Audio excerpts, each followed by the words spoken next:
Dear students, welcome to my YouTube channel intent coaching classes. हमारा complex number chapter चल रहा है।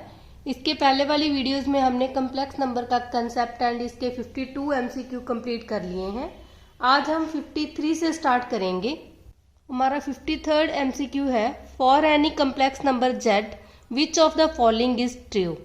ठीक है, फर्स्ट हमारे पास दिया है real z is equal to z plus z conjugate upon 2। B part है imaginary z is equal to z minus z conjugate upon 2 iota. And C है जेड मॉडुलस का square is equal to z into z conjugate और all of this. ठीक है, अगर तो आपको as it is result पता है कि रियल जेड हमारा इस टर्म के इक्वल होता है और इमेजनरी जेड इसके इक्वल होता है और जेड का मॉडुलस इसके इक्वल होता है, ठीक है, तो हम एज इट इज इसका आंसर करेक्ट कर देंगे D option, all of these. ठीक है, अगर आपको ये रिजल्ट एज इट इज नहीं याद तो हमें पता है कि जेड हमारे पास कोई भी कम्प्लेक्स नंबर है तो हमने जेड को x plus iota y let कर लेना है। ठीक है, और जेड का कंजुगेट हमारे पास आ जाएगा, ये जेड है और जेड का कंजुगेट आ जाएगा एक्स माइनस आइटा वाई। ठीक है, अब हम फर्स्ट प्रूव करेंगे जेड प्लस जेड का कंजुगेट, इनको ऐड करेंगे तो ये देखो अब आइटा और आइटा वाली टर्म तो कैंसिल होगी। यहाँ हमारे पास आ गया 2x अपॉन 2, इसको कैंसिल किया तो ये हमारे पास आ गया real part of a Z. इसका मतलब ये ऑप्शन तो ट्रू है। अब हम सेकंड देखेंगे, अगर हम इन दोनों की सब्ट्रैक्शन करेंगे x plus iota y minus x plus iota y upon 2 iota. ठीक है, ये और ये तो कैंसिल हो गए, यहाँ हमारे पास बन गया 2 iota y upon 2 iota, 2 iota से 2 आइटा कैंसिल हो गए, ये हमारे पास आ गया y। इसका मतलब ये हमारा इमेजनरी पार्ट ऑफ जेड है तो ये रिजल्ट भी ट्रू है। ठीक है, और ये भी हमने किया हुआ है कि जेड मॉडुलस का square is equal to z into z का कंजुगेट। ठीक है, जेड मॉडुलस हमारे पास मतलब हमारे पास जो जेड है इसका मॉडुलस करेंगे तो ये हमारे पास होता है root x square plus y square.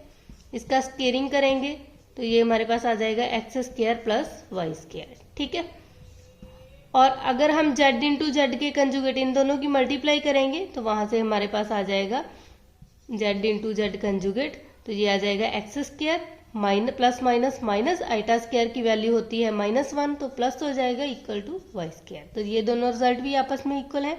नहीं तो आपने एज इट इज याद रख लेना है कि जो हमारा रियल जेड होता है वो Z plus z conjugate upon 2 इसके इक्वल होता है, और जो इमेजनरी जेड है वो z minus z conjugate upon 2 iota, और जेड मॉडुलस का स्क्वायर इज इक्वल टू होता है जेड इंटू जेड कंजुगेट। ठीक है, तो इसका आंसर आ जाएगा डी, ऑल ऑफ दीज। हमारा 54th सम है, let x and y belongs to real number then x plus iota y is a non real complex number if.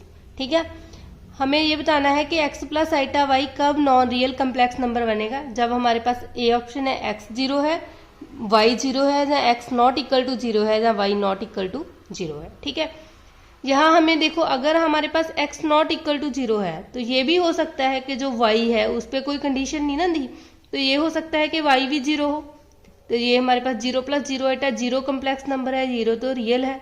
ठीक है, similar अगर हम y को 0 लेट करेंगे हमारे पास x 0 भी हो सकता है और नॉन 0 भी हो सकता है, तो ये ओनली रियल पार्ट बनेगा इसका। ठीक है, ये रियल कम्प्लेक्स नंबर बनेगा। x नॉट इक्वल टू 0 है, सपोज y भी हमारे पास 0 है। ठीक है, तो अगर इस तरह की टर्म है तो हो सकता है जो हमारा कम्प्लेक्स नंबर बने वो रियल बन जाए। ठीक है, तो एक ही कंडीशन है जब हमारे पास y नॉन 0 होगा, x की कोई भी वैल्यू हो सकती है, x हमारा 0 भी हो सकता है और नॉन 0 भी हो सकता है, तभी जो हमारा ये कम्प्लेक्स नंबर है वो नॉन रियल कम्प्लेक्स नंबर बनेगा। ठीक है, तो इसका मतलब इसका करेक्ट ऑप्शन आ जाएगा D, y not equal to 0। हमारा नेक्स्ट सम है आर्गुमेंट ऑफ 0 इज। ठीक है, हमारे पास 0 कोई भी कम्प्लेक्स नंबर है, इसको हम 0 प्लस 0 आइटा लिख सकते हैं। हमें पता है आर्गुमेंट z हमारे पास होता है tan inverse y upon x। ठीक है, tan इनवर्स y की वैल्यू भी 0 है, 0.0 आ गया, तो 0.0 हमारे पास होती है अनडिफाइंड फॉर्म, इसका मतलब इसका करेक्ट ऑप्शन आ जाएगा नॉट डिफाइंड। ठीक है, हमारा नेक्स्ट सम है 56, if z modulus is equal to 4 and amplitude of z is equal to 5 pi by 6 then z is equal to. हमने कम्प्लेक्स नंबर बनाना है, हमें पता है कि z मॉडुलस का मतलब हमारा r होता है। ठीक है, ये हमारे r की वैल्यू है, और एम्पलीट्यूड का मतलब थीटा होता है। तो कम्प्लेक्स नंबर को हम पोलर फॉर्म में लिख सकते हैं, ये हमारे पास होता है r cos theta plus iota sine theta. ठीक है, आर जो है वो हमारे पास है जेड मॉडुलस के इक्वल होता है, और कॉस थीटा की वैल्यू है 5π/6 प्लस आइटा साइन 5π/6। ठीक है, जेड मॉडुलस की वैल्यू फिल कर देंगे, ये 4 है। अब देखो कॉस 5π/6 हमारे पास होता है कॉस 150। कॉस 150 को हम लिख सकते हैं कॉस 180 माइनस थीटा, यानी कि कॉस 180 माइनस 30 डिग्री लिख सकते हैं इसको हम, प्लस आइटा साइन, इसको भी लिख सकते हैं कॉस 180 माइनस 30। ठीक है, ये 150 डिग्री आ जाएगा ना। तो अब हमें पता है कि कॉस 180 माइनस 30 जब भी करते हैं तो ये सेकंड क्वाड्रेंट में लाई करता है। सेकंड क्वाड्रेंट में हमारा जो कॉस है वो नेगेटिव होता है, तो यहाँ आ जाएगा cos 30 degree plus iota sine 30 degree. ठीक है, 4 माइनस कॉस 30 डिग्री की वैल्यू होती है √3/2 प्लस आइटा साइन 30 डिग्री होता है 1/2। अब इसको सॉल्व करेंगे, ये हमारे पास यहाँ से 2 LCM आ गया और 2 इससे कैंसिल हो जाएगा, ये आ जाएगा माइनस के 2√3 प्लस यहाँ आ जाएगा 2 2 जा 4। ठीक है, 2 + 2 आइटा। इसका मतलब जो इसका करेक्ट ऑप्शन है वो है सी। हमारा 57 सम है the least positive integer n for which this is equal to this. ठीक है, ये हमने प्रूव करना है कि हम n की इनमें से कौन सी वैल्यू पुट करें कि ये दोनों रिजल्ट आपस में इक्वल आ जाएं। ठीक है, एक तो हम ये कर सकते हैं कि बाय ऑप्शन कर सकते हैं, n की जगह पे 2 फिल करके देखें, फिर 4, फिर 1, फिर 8। ठीक है, उस तरह भी ये सब सॉल्व हो जाएगा। अदरवाइज आपने क्या करना है, हम इसको इस तरह भी लिख सकते हैं 1 प्लस आइटा की पावर 2n अपॉन, इसको इधर ले आएंगे 1 माइनस आइटा की पावर 2n और यहाँ हमारे पास 1 रह जाएगा। ठीक है, क्योंकि इसको हम 1 लिख सकते हैं ना, ये वाली टर्म डिवाइड में आ जाएगी और यहाँ 1 आ जाएगा। और इसको हम लिख सकते हैं 1 plus iota upon 1 minus iota इसकी whole power 2n is equal to 1। तो इसकी वैल्यू पता है, इसको हम सिंप्लीफाई करेंगे। अगर हम इसको रैशनलाइज करके इसको कम्प्लेक्स नंबर की फॉर्म में कन्वर्ट करेंगे तो हमें पता है कि इसकी वैल्यू आइटा की इक्वल होती है। तो आइटा की power 2n is equal to 1। अब देखो बाय ऑप्शन करते हैं, n की वैल्यू यहाँ 2 फिल करेंगे तो हमें पता है कि iota raised to power 4 is equal to 1 होता है। ठीक है, तो हमने लीस्ट पॉजिटिव पावर कहा है इन्होंने, लीस्ट पॉजिटिव इंटीजर, तो यहाँ n की वैल्यू हमारे पास क्या आ जाएगी 2। हमारा नेक्स्ट सम है for any complex number z which of the following is not true. ठीक है, ए ऑप्शन है z into z conjugate is equal to z modulus का स्क्वायर, हमें पता है ये रिजल्ट ट्रू है। ठीक है, और जेड स्क्वायर का modulus is equal to z modulus का स्क्वायर। ठीक है, तो ये भी प्रॉपर्टी हमने पढ़ी है कि चाहे कि हम स्क्वायर करें पहले फिर उसका मॉडुलस करें कम्प्लेक्स नंबर का, और चाहे हम पहले मॉडुलस करें और फिर स्क्वायर करें, ये दोनों रिजल्ट भी आपस में इक्वल है। ठीक है, और सी ऑप्शन है z modulus is equal to root z square. ठीक है, तो ये रिजल्ट ट्रू नहीं है, क्योंकि ये वाली बात हमने कहा था कि जब भी हमारे पास x कोई भी रियल नंबर होगा तभी ये रिजल्ट ट्रू है। कम्प्लेक्स नंबर पे ये रिजल्ट ट्रू नहीं है, क्योंकि x का square is equal to x mod होता है। ठीक है, हमने ये रिजल्ट पढ़ा था, क्योंकि ये तभी ट्रू है जब x हमारा रियल नंबर है। अगर z हमारे पास कोई भी कम्प्लेक्स नंबर है तो ये दोनों रिजल्ट आपस में इक्वल नहीं है। ठीक है, और डी ऑप्शन है z is equal to real z plus iota imaginary z, ये तो हमें पता ही है कम्प्लेक्स नंबर को हम इसी तरह रिप्रेजेंट करते हैं। ठीक है, तो इसका जो आंसर है वो नॉट ट्रू है, वो सी ऑप्शन है। तो हमारा नेक्स्ट है 58 sum, if z1 and z2 are any 2 complex number then which of the following is not true. ठीक है, हमारे पास 4 ऑप्शन दिए हैं, z1 प्लस z2 इसका mod less than equal to है z1 का मॉड प्लस z2 का मॉड। तो हमने ये रिजल्ट एज इट इज हमने पढ़े हुए हैं।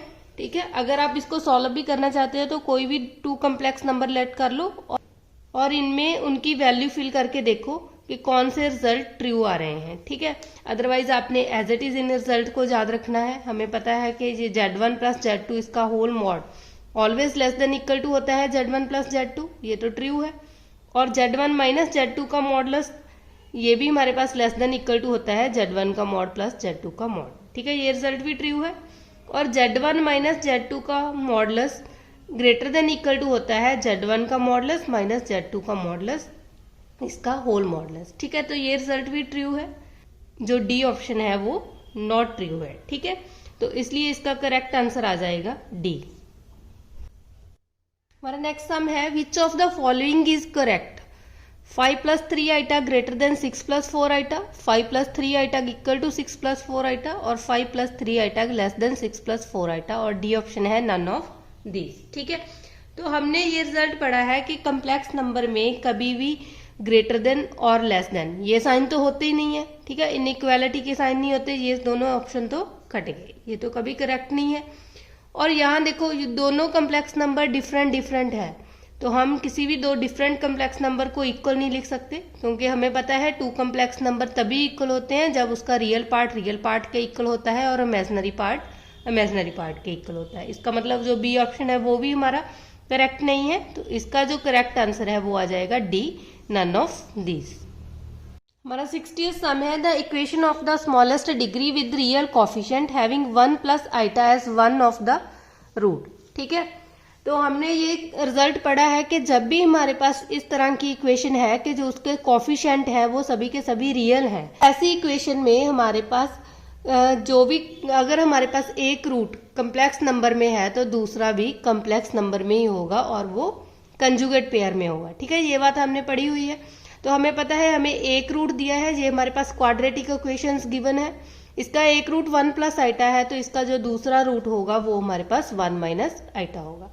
अब जब भी हमें रूट गिवन है तो हमने इक्वेशन फाइंड आउट करनी है, तो हमें पता हम सम ऑफ रूट्स फाइंड आउट करेंगे, हम इनको ऐड करेंगे तो ये हमारे पास आ जाएगा 2 के इक्वल, और अब हम इनकी प्रोडक्ट करेंगे, product of roots find out करेंगे तो वो हमारे पास आ जाएगा 1 माइनस आइटा स्क्वायर की वैल्यू होती है -1, तो ये भी हमारे पास आ गया 2।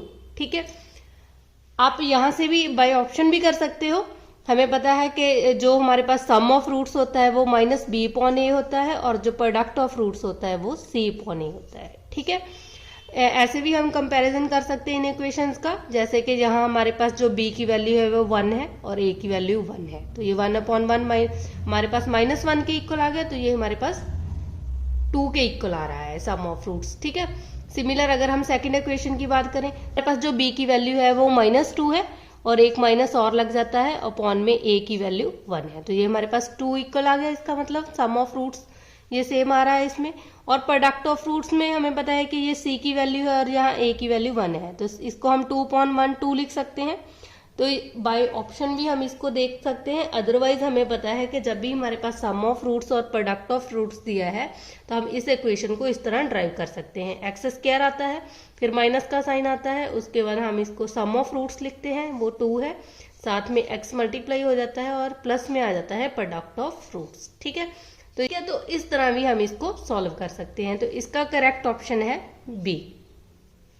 ठीक है, हमने 60 सम कंप्लीट कर लिए हैं। आज हम इतना ही करेंगे। अगर आपको मेरी वीडियो पसंद आई है तो लाइक करना और अपने फ्रेंड्स के साथ शेयर भी करना। अगर आप मेरे चैनल पे नए आए हो तो चैनल को सब्सक्राइब करना मत भूलना।